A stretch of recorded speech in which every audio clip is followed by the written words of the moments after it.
nyodonya nyon minta habis santai mate ni tempungon. Ira ni nak kide ni kide bungkah lobo muka mate do nak kide nya nai do lakubu. 16 18 hektar mate do nak belang nai do lakubu. Pakai orangnya habis hotel 16 anak pak semaya. Pakai orang habis hotel akide anak mun pak jabut. Pakai orang demi pakai jablasinya meninggalkan agama. Kenapa?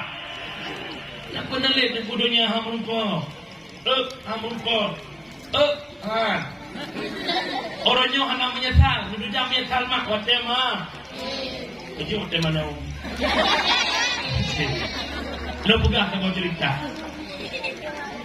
Tira ulama sufi, ulama tasawuf memberikan sebuah gambaran kehidupan dunia lagi ibarat urang galau. Tira urang yang nak ilancang barat, poh malam gepet handengun geblut hanjaga. Gimana lah? Gepet handengun geblut hanjaga. Oke dengan Allah. Gepudek Honda poh malam gedeng deng deng deng deng deng deng deng gede tidak tro pasti tro luka dua. Tro gede na bate sini bab ini laut duduk itu mana batenya menikmati indahnya malam. Gelapnya malam.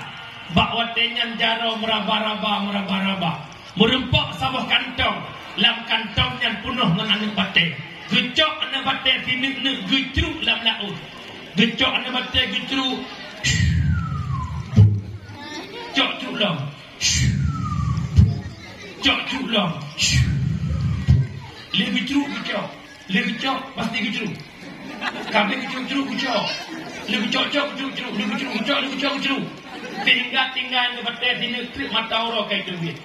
Wadah ni batai di negeri karena mata orang kayak tu. Kapengu. Pahju perhatikan ternyata yang gejruk menekan anak batai. Tapi mutiara ube-ube boh pining. Bak watenya datang pesanan yang luar biasa.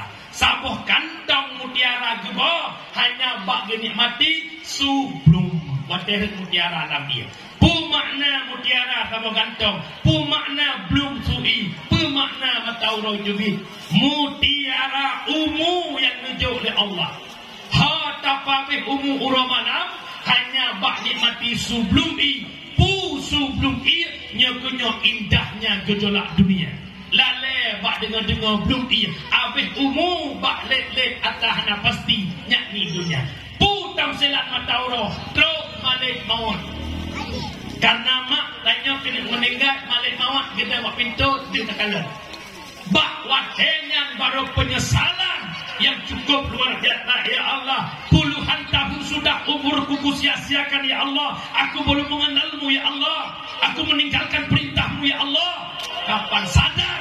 Saat datang malik maut. Kejiat dan umur doa ulonyo udah tak pun.